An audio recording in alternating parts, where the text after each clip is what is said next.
Olá a todos! Hoje vamos abordar o treinamento de compliance, uma parte essencial do nosso programa de integridade corporativa. Vamos explorar conceitos de ética, corrupção, mecanismos de integridade e como tudo isso impacta o nosso dia a dia aqui na instituição. Na agenda de hoje, vamos cobrir vários tópicos essenciais. Começaremos com o significado de compliance e ética. Passaremos pela lei anticorrupção e os mecanismos de integridade. E terminaremos entendendo como você se encaixa nesse processo. Também abordaremos o código de conduta, conflito de interesses e o canal de denúncias. Então, estamos aqui para mais um treinamento sobre compliance. E talvez vocês estejam se perguntando: o que eu tenho a ver com isso? Será que esse tema é para mim? Será que não tem nada mais importante para eu fazer? Pois é, nos próximos minutos eu vou provar para vocês que essa é uma das coisas mais importantes para se discutir agora. Existem muitas coisas acontecendo que afetam nossas vidas e precisamos saber. Vamos falar sobre o que devemos fazer e o que não devemos fazer para termos um ambiente de trabalho melhor e também para assegurar nossos empregos. Então vamos relembrar. Todos sabem o significado da palavra compliance? Alguém quer tentar? Compliance é uma palavra que veio do inglês e no mundo inteiro não estão traduzindo. Dentro das empresas, ela significa atender às leis e às normas internas. Então, podemos dizer, em outras palavras, que compliance é sinônimo de fazer as coisas certas. Opa! Então, isso tem a ver com ética, integridade, honestidade, boa conduta. E qual é o oposto, o contrário, de ética e integridade? Que tal a palavra corrupção? E desse lado, tem uma série de outras coisas, como propina, suborno, cartel, fraudes, etc. Vejam, de um lado está o compliance, a ética, a integridade, fazer as coisas certas. E do outro, a corrupção. Então, vamos falar um pouquinho mais desses dois lados, para ver onde tudo isso nos afeta. O termo ética vem do grego ethos, caráter, modo de ser de uma pessoa, e significa um conjunto de valores morais e princípios que norteiam a conduta humana na sociedade. A ética auxilia no equilíbrio e no bom funcionamento social, tentando fazer com que ninguém seja prejudicado. Não vamos confundir a ética com as leis, mas a ética está relacionada com o sentimento de justiça social. Então, se nós quisermos um mundo melhor, significa que queremos um mundo com mais ética. E isso vale para todos. Não adianta desejar que o outro seja ético se nós não formos, não é mesmo? A ética tem a ver com o nosso caráter, nossos princípios, nossa educação, não a educação escolar. Estou falando daquela educação que vem de berço. Todo mundo sabe, não é? E quando vamos fazer alguma coisa, precisamos sempre colocar a ética em primeiro lugar. Ou seja, devemos escolher sempre o caminho certo. Portanto, a ética estará presente sempre quando tivermos de fazer uma escolha. Se escolhermos o caminho errado, a ética foi deixada para trás. Vamos ver se vocês fariam a escolha certa. Você acha certo roubar a comida de uma criança? Você acha certo desviar uma verba do hospital para a sua conta particular? Você acha certo um fiscal pedir propina para liberar uma licença? Você acha certo um juiz vender uma sentença para poder mandar o dinheiro para uma conta na Suíça? Bom, eu só fiz perguntas fáceis, não é? Em se tratando de ética, todos sabem a resposta correta, principalmente quando é o outro que está agindo. E quando chegar a nossa vez, vamos fazer certo também? Se nós não fizermos o certo, como iremos poder cobrar o certo dos outros? E se, ao invés de uma pergunta fácil como essas, a pergunta for difícil? Existe pergunta difícil quando o assunto é ética. Bem, no fundo, todo mundo sabe quando está fazendo uma coisa certa ou uma coisa errada, mas para quem tem dúvida, vamos dar uma regrinha. Aí ninguém vai errar. Vamos então imaginar que estamos diante de um dilema. Diante de uma situação que vamos ter de decidir se faço ou não alguma coisa. Será que isso é ético? Eu vou dar 3 regras. Com ela, vamos conseguir resolver quase todas as questões existentes. Digamos, 99% das vezes, saberemos o que fazer. A primeira regra é: Você tem coragem de contar essa coisa para a sua mãe? Para seus filhos? Para a sua avó, sem ficar com vergonha? Bem, se a resposta é não, então você não deve fazer.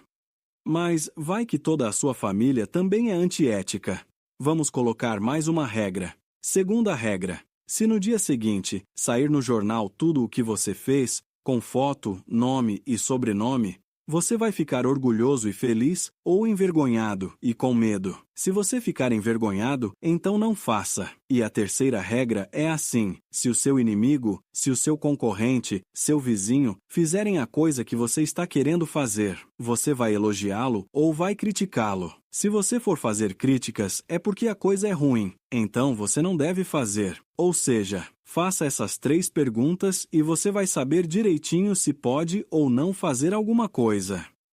Então, agora que já entendemos o que é ética, vamos ver o oposto e ver se isso é bom. Vamos falar de corrupção. O termo vem do latim corruptus, que significa quebrado em pedaços. O verbo corromper significa apodrecer, deteriorar-se. Exemplo de corromper: oferecer algo para obter vantagem indevida. Alguém será prejudicado. Você sabe quem? Então vamos ver se corrupção é bom para nós e quem sai perdendo com ela.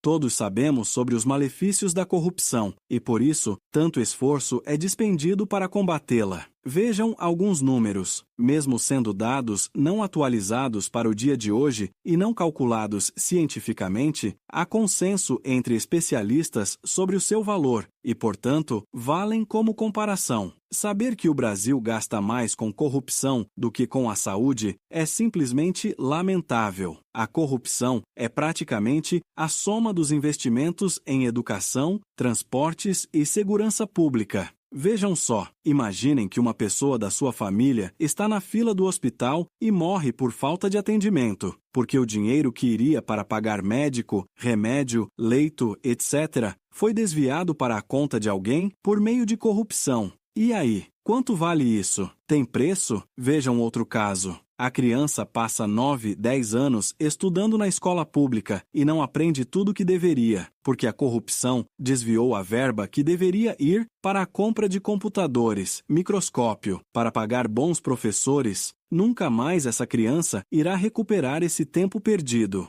Ela perdeu a sua oportunidade para o resto da vida. Quem paga essa conta? Isso vale para a falta de segurança, para o transporte coletivo, para as ruas e vias esburacadas, saneamento básico, esgoto, água limpa, moradias. O tempo vai passando e todos nós estamos sofrendo essa má qualidade dos serviços públicos, em grande parte por causa da corrupção. Portanto, precisamos fazer alguma coisa. A corrupção empobrece o país, promove desigualdade social e nós, cidadãos, pagamos um preço muito alto por conta da sua existência.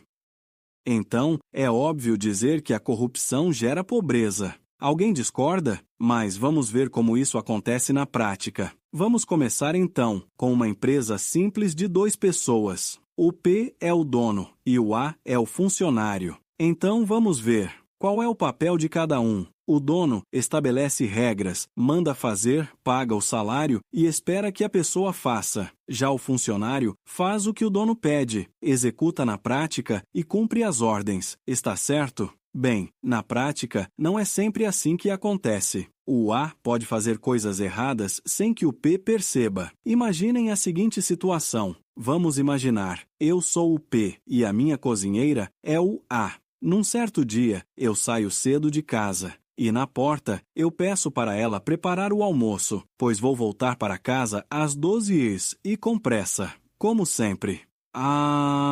Eu digo para a empregada, antes que eu me esqueça, vê se não coloca o pano de enxugar prato no ombro, perto do cabelo, ok? Olha a higiene, hein? Aí eu saio de casa tranquilo. Ou seja, eu sou o P, dei as ordens, e a empregada é o A e ela vai cumprir? Será? Alguém acha que ela não irá colocar o pano de prato no ombro só porque eu pedi? Quem acha que ela não vai colocar o pano de prato no ombro, levante a mão.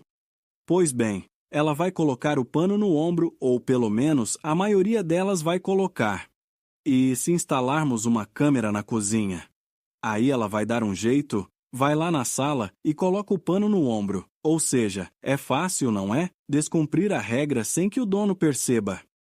Bom, com essa ilustração, vamos então para uma empresa maior. Vejam, aparecem o chefe, chefinho, chefão, e fica cada vez mais difícil para o P saber o que a pessoa aqui embaixo está fazendo. Quanto maior a empresa, mais difícil de controlar. Imaginem, o chefe pode ser conivente, pode estar envolvido em alguma coisa errada junto com o funcionário, pode ser incompetente, negligente e assim por diante. O fato é que, se o A fizer coisas erradas, dificilmente o P irá saber. Então vejam o que vai acontecer quando entra em cena a figura C. Esse é o cliente. Pois é, já aconteceu alguma coisa e ninguém percebeu? Estes dois estão combinando de pegar o dinheiro e mandar para algum paraíso fiscal.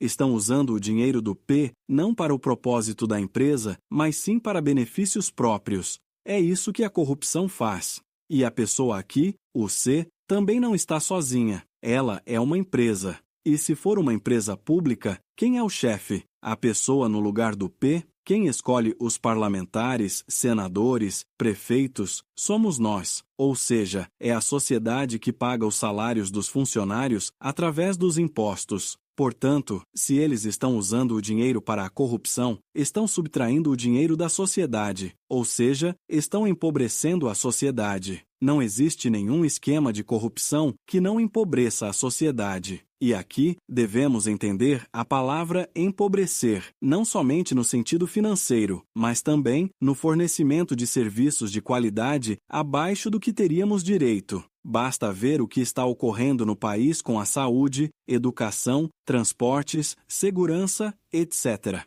Não é falta de dinheiro, e sim mau uso do dinheiro, por conta da corrupção que corre solta. Então, a corrupção afeta as empresas, as pessoas, a sociedade e o país. Todos perdem. Com ela, nossos filhos e as próximas gerações continuarão sofrendo e vendo a corrosão da dignidade humana. Portanto, acho que todos concordam. Devemos combatê-la, certo? Essa lei também foi uma obrigação vinda da assinatura dos acordos internacionais. O Brasil se comprometeu, lá em 96, 98, 2003, com a criação de uma lei para o combate à corrupção, e ela chegou em 2013. Ela demorou, mas veio. A aprovação no Congresso foi acelerada pelas manifestações durante a Copa das Confederações. De qualquer forma, essa lei veio em boa hora. Ela abrange não somente atos de corrupção, mas também outros atos ilícitos cometidos contra a administração pública. Por exemplo, fraudes em licitações, pagamentos de facilitação, fraudes contábeis, lavagem de dinheiro, entre outros. O seu foco são as empresas, toda e qualquer PJ, de qualquer tamanho e natureza. Por isso, está sendo chamada de Lei da Empresa Limpa, e não simplesmente Lei Anticorrupção. Prevê punições severas contra empresas que forem flagradas em violações. Aqui está um resumo de algumas delas. Multa de 0,1% a 20% do seu faturamento. Ressarcimento do dano causado. Fechamento da empresa. Responsabilização dos envolvidos. Mas essa lei não foi criada só para punir. Existem pontos extremamente positivos. Estimula as empresas a criarem mecanismos de integridade para prevenir e combater a corrupção. Assim, se todas as empresas seguirem esse caminho, teremos um país melhor. E vejam vocês, mecanismo de integridade é o termo descrito na lei. Para nós, podemos dizer que é sinônimo de sistema de compliance.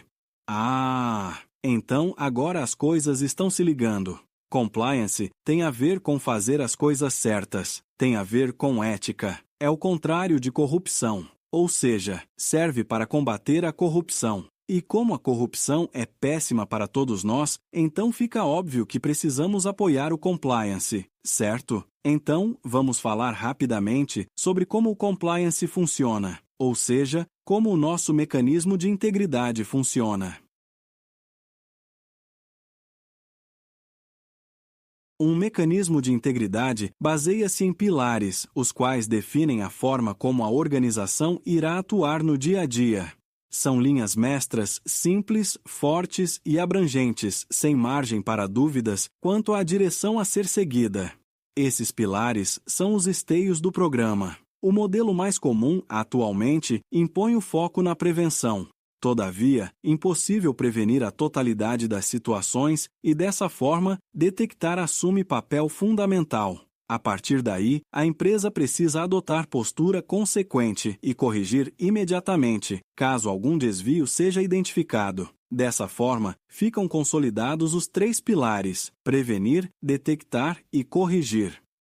Prevenir. Este é o pilar mais importante e onde investimos a maior parte dos recursos. É mais inteligente prevenir que remediar. Para ser efetiva na prevenção, a empresa estabelece políticas e procedimentos claros, instruindo as pessoas sobre como devem agir e o que devem fazer para estarem em sintonia com o mecanismo de integridade. Portanto, cabe aqui ressaltar a importância do nosso código de conduta, que vamos falar nele mais adiante. Temos também um programa de comunicação, treinamento e sensibilização muito efetivo, de forma a assegurar que todas as pessoas serão abrangidas, com o objetivo de todos assimilarem o conteúdo e agirem com ética e integridade. Por exemplo, o que estamos fazendo aqui hoje, com esse treinamento, é parte desse pilar. A prevenção fará o papel de convencer as pessoas para o bom uso do canal de denúncia, transformando-o num controle social absoluto dentro da instituição.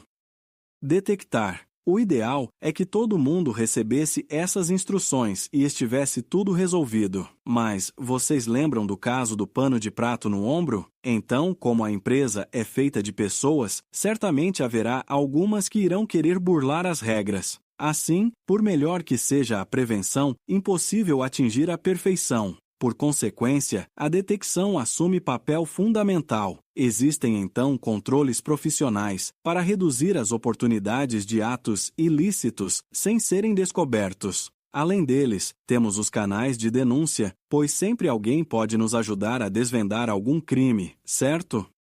Corrigir. Esse é o pilar da tolerância zero para desvios em relação ao princípio da instituição, independentemente do nível hierárquico envolvido. Se detectada, a falha deve ser corrigida de imediato e, se aplicável, uma medida disciplinar pertinente será aplicada imediatamente. E a empresa assegura que a alta direção está comprometida com o sistema e estabeleceu uma estrutura de compliance para fazer tudo isso ser cumprido. Portanto, resumidamente, esse slide mostra como funciona o compliance, ou seja, o nosso mecanismo de integridade. A empresa definiu qual é o caminho da ética que todos devem seguir e colocou isso no código de conduta. Todos os funcionários recebem os treinamentos e, assim, esperamos prevenir desvios.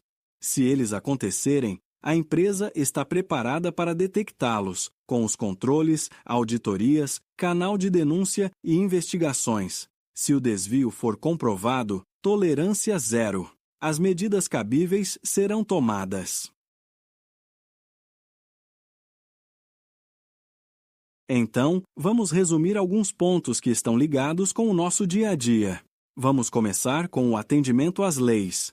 Todos nós devemos atender 100% do que está estabelecido nas leis.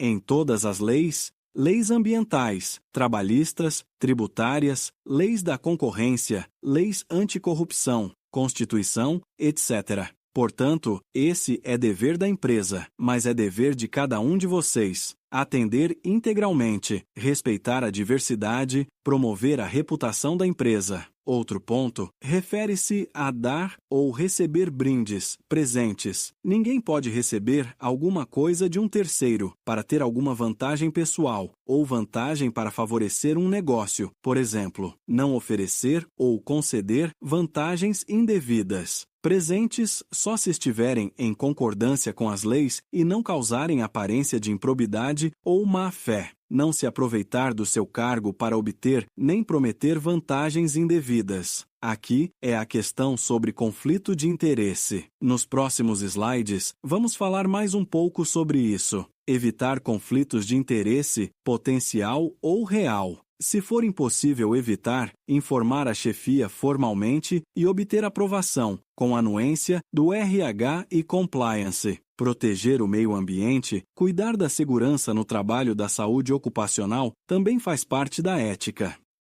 Nesse tópico, estamos preocupados em zelar aquilo que pertence à empresa. Utilizar os bens da empresa exclusivamente para fins profissionais e de interesse da empresa. Zelar pela segurança da informação e uso consciente dos dados à sua disposição. Manter a confidencialidade no que diz respeito a assuntos empresariais internos. Gerar registros e relatórios com precisão e verdadeiros, seja para fins externos ou internos. O código não poderia deixar de mencionar o nosso mecanismo de integridade. Todos devem apoiar. Confidencialidade para assuntos sensíveis. Retaliação é proibida. Todas as suspeitas de desvios devem ser apuradas de forma isenta e independente. A estrutura de compliance deve ter autonomia e independência, proibido protecionismo ou represália. Investigadores e membros do Comitê de Ética não podem sofrer retaliação por conta de suas atribuições.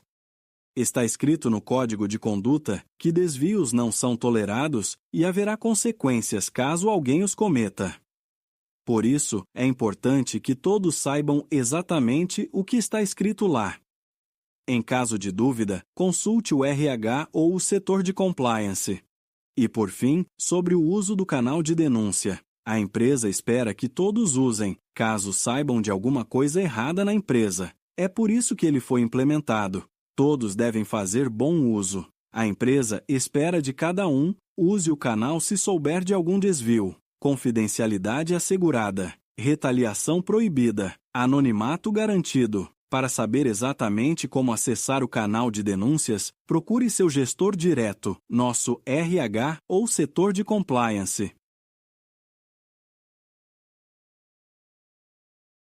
Conflito de interesse é um tema ligado às relações entre empregado e empresa, também entre empregado e empregado, e relacionamento entre empregado e terceiros. Se houver conflito de interesse, a ética e a integridade foram negligenciadas, o que representaria desvios de conduta e, portanto, esse tema é de total interesse do compliance. A primeira coisa a fazer, então, é entendermos o significado de conflito de interesse. Vamos defini-lo. Existe conflito de interesse quando, por conta de um interesse próprio, um funcionário pode ser influenciado a agir contra os princípios ou interesses da empresa, tomando uma decisão inapropriada ou deixando de cumprir alguma de suas responsabilidades profissionais. Nenhum funcionário tem o direito de obter vantagem pessoal por ocupar um cargo na empresa, e dessa forma, isso também se configura um conflito de interesse. Entendido o conceito teórico, vamos para a prática. Como saber ou identificar se temos um conflito de interesse? Vamos fazer uma autorreflexão, usando algumas perguntas de apoio. Existem parentes na linha de reporte hierárquico, até 2 níveis para cima ou até 2 níveis para baixo? Por exemplo, a namorada na linha de reporte pode ser favorecida com promoções. Se o irmão for o meu chefe, posso conseguir alguns privilégios. Se você possui um segundo emprego, responda às seguintes questões. O empregador de seu segundo emprego é um concorrente? O ramo de atuação do segundo empregador tem alguma relação com o segmento da nossa empresa? O empregador de seu segundo emprego é uma empresa com relacionamento com a nossa empresa. Ex-nos fornecedor, cliente, órgão público? Você utiliza tempo ou recurso da nossa empresa por causa do segundo emprego? Inclui-se aqui, mas não limitado a isso. Telefone, notebooks, carro, cópias, secretária ou atividades no horário de expediente do emprego principal. Pessoal, nós podemos ter um segundo emprego, mas desde que isso não afete o nosso atual. Por exemplo, eu posso ser professor universitário à noite, desde que eu não use tempo na empresa para corrigir prova, ou use o notebook da empresa para fazer as exposições na aula. Outro exemplo: posso trabalhar aqui e nos finais de semana posso ser cozinheiro, mas eu não posso trabalhar aqui e nos finais de semana trabalhar no concorrente usando os conhecimentos e informações da nossa empresa. Deu para entender? Você tem algum parente trabalhando na concorrência, num cliente ou num fornecedor que nos atende? Ter amigos ou parentes no concorrente, no cliente ou no fornecedor não é proibido, mas devemos ter certos cuidados. Não podemos usar dessa relação para tirar alguma vantagem, nem podemos usar isso para ganhar negócios, por exemplo. Se você respondeu sim em uma ou mais perguntas acima, você tem um potencial conflito de interesse e, portanto, como a empresa deseja evitar isso, você deve ajudar a resolver a questão. Fale com o seu chefe e busquem juntos uma solução. A existência de um conflito dessa natureza não significa nada de errado, desde que você comunique ao seu superior. Não comunicar, conforme o nosso código de conduta, aí sim passa a ser uma falta grave. E ninguém quer ser advertido de bobeira, não é mesmo? Bom, de tudo que falamos, é hora para um rápido resumo. O que devemos fazer no dia a dia? Como devemos agir? Qual decisão tomar? Em qualquer situação, o caminho certo é o da ética, é o da integridade. É isso que a empresa se propõe a fazer com o compliance.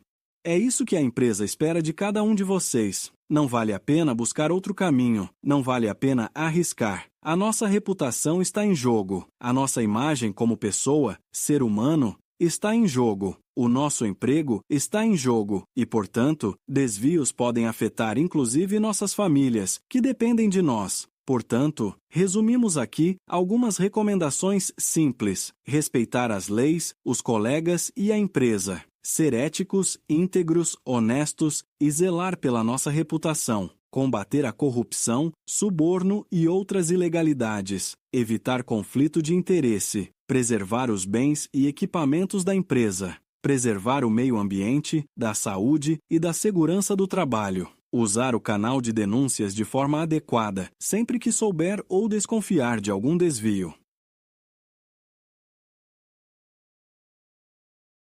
Bem, chegamos a um dos pontos mais importantes desse treinamento. Por isso, peço a atenção de todos. Já falamos diversas vezes no dia de hoje que, se alguém souber de algum desvio de conduta ou tiver alguma suspeita, deve trazer o assunto para nós. O caminho é simples. Fale com o seu superior, use o e-mail ou fale com o compliance. Lembrando, se souber de algum desvio de conduta, informe. Precisamos saber para poder apurar e tomar as medidas cabíveis. Se você não o fizer, será confundido com o transgressor. Será entendido como conivente ou partícipe da má conduta. Não estará cumprindo o que a empresa espera de você. Poderá sofrer sanções. Caso a ilicitude afete a empresa, você poderá sofrer as consequências também. Mas alguém pode estar se perguntando: se eu falar o que eu sei, será que isso não vai sobrar para mim? Será que vão pensar que eu sou dedo duro? Será que todo mundo vai saber que fui eu quem falou? Esse tipo de receio é natural, mas foi exatamente pensando nisso que a empresa montou um canal de denúncia profissional, para proteger a pessoa que está ajudando a empresa a se manter ética e íntegra. Se a empresa está pedindo para vocês falarem, nada mais justo que protegê-los. Aliás, o bandido é aquele que está cometendo um desvio, e não aquele que está ajudando a resolver. Então, quero tranquilizar todos vocês. Primeiro, o canal é 100% confidencial. Ninguém está interessado em saber quem falou, mas sim se o que foi relatado está acontecendo de fato. É o conteúdo da mensagem que nos interessa e não a fonte. Segundo, quem quiser pode ficar anônimo. Garantimos total sigilo e proteção a quem fizer uma denúncia. Estamos aqui para fazer a coisa certa, para identificar quem faz coisas erradas e tirar da empresa. Também há um compromisso da empresa em apurar todas as denúncias, seja contra quem for. Chegou a denúncia, ela será averiguada, com total confidencialidade. Até mesmo o investigado não irá saber. Pois, se a denúncia não for comprovada, não queremos que a imagem do investigado seja afetada.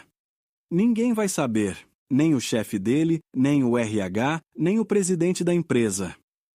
Outra coisa importantíssima: retaliação é proibida, em qualquer circunstância. Então, se alguém desconfiar que foi o fulano ou o beltrano que fez uma denúncia, ele não poderá exercer nenhuma pressão ou retaliação. Se a gente descobrir isso, quem estiver fazendo estará cometendo um desvio gravíssimo em relação ao nosso código de conduta. O nosso sistema também é bastante seguro. Mesmo que as pessoas queiram, ninguém terá acesso ao nosso banco de denúncia e evidências. Então, pessoal, pode usar o canal? Ele foi feito para vocês. Restou ainda a questão de ser dedo duro. Quem usa o canal não é dedo duro, e sim um profissional honesto que está desempenhando suas funções, de acordo com a direção da ética e integridade definida pela empresa. Vocês têm um contrato de trabalho com a empresa, que paga seus salários, e é isso que a empresa espera de você. Além disso, se alguém estiver fazendo alguma coisa errada contra a empresa, está colocando você em risco também. Se a empresa for punida e tiver de fechar as portas, você perderá o emprego, mesmo que não tenha nada a ver com o problema. Se a empresa descobrir que você sabia e não fez nada, pode achar que você estava escondendo, ou era comparsa, ou até estava envolvido. Portanto, você estará na mesma panela.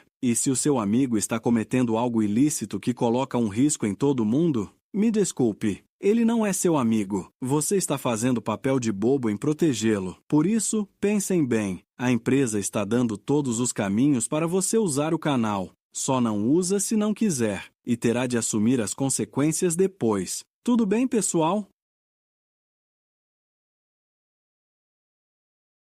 Usar o canal de denúncia é ser dedo duro. O desvio de conduta de uma única pessoa pode levar à responsabilização da empresa. Se isso acontecer, o emprego de muitos funcionários estará em jogo, inclusive o seu. Portanto, o canal é um benefício. Faça bom uso do canal. E se o meu chefe disser para não usar o canal, ou que ele irá tomar ciência de quem usou, o canal é totalmente confidencial e ninguém, além de uma pessoa do compliance, terá acesso às denúncias. Além disso, o relato pode ser anônimo. Dessa maneira, se um chefe falar "isso é mentira" e você precisa relatar o ocorrido para que possamos apurar o porquê esse chefe está jogando contra o compliance. E se o chefe obrigar você a fazer alguma coisa errada, antiética, imoral, contra o código de conduta, ilegal, nesse caso, você deve relatar no canal de denúncia. Retaliação é proibida, e se você se identificar, a empresa poderá protegê-lo. Saiba que esse argumento é inaceitável. Se você for flagrado, esse fato não é atenuante. E se o meu chefe estiver fazendo coisa errada, devo ter medo de denunciar? O canal de denúncia serve também para esses casos. Tudo é confidencial, e a empresa irá dedicar todos os esforços para apurar de forma justa e imparcial. Uma denúncia significa que a empresa irá tomar as medidas imediatamente? Não. Haverá um processo de apuração, onde será necessário coletar as evidências. Às vezes, algo pode parecer irregular ou ilícito, e de fato, nada de errado esteja acontecendo. Portanto, quem fizer denúncia, informe tudo o que sabe, para facilitar o trabalho dos investigadores. Isso também ajuda a acelerar o processo. Denúncias de má-fé são proibidas. O canal é um benefício para todos, mas é preciso ter responsabilidade. A empresa vai divulgar todas as consequências? Quem fizer uma denúncia receberá um feedback sobre o resultado, mesmo anônimo, por meio de senha. Mas há aspectos legais relativos à confidencialidade que devem ser atendidos. Portanto, não vamos nos ater a curiosidades. Tenham em mente que a empresa está investindo de verdade em ética e integridade e estará fazendo de tudo que está ao seu alcance para manter o ambiente limpo e saudável a todos. O treinamento de compliance é um tema essencial para o funcionamento ético e sustentável de qualquer empresa. Compliance, em termos simples, significa estar em conformidade, ou seja, agir de acordo com leis, regulamentos e princípios éticos. Isso é fundamental para prevenir riscos, garantir a integridade e fortalecer a reputação da organização. O que é ética? A ética é um conjunto de valores morais que guia nossas ações. Imagine, é correto roubar comida de uma criança e desviar dinheiro de um hospital? Quando nos colocamos em situações assim, Fica claro o impacto das escolhas éticas, não é? Agora reflitam: estamos prontos para tomar sempre a decisão certa mesmo em dilemas difíceis? Por outro lado, a corrupção, que significa deterioração ou quebra de valores, é um dos maiores males que enfrentamos. No Brasil, estima-se que ela consome cerca de 300 bilhões de reais anuais. Isso prejudica investimentos em áreas como saúde e educação, afeta empresas e corrói a confiança na sociedade. Combater a corrupção é uma tarefa de todos nós, e a Lei 12.846 de 2013, ou Lei da Empresa Limpa, veio para reforçar isso, com punições severas e incentivo à criação de mecanismos de integridade. E onde você entra nisso? O Código de Conduta é o guia que todos devem seguir. Ele reforça a importância de respeitar as leis, zelar pela reputação da empresa e evitar conflitos de interesse. Você sabia que há um canal confidencial para denunciar desvios de conduta? Usar esse canal não é ser dedo duro, é proteger a empresa e seus colegas. Então, estão prontos para fazer a coisa certa e contribuir para um futuro melhor?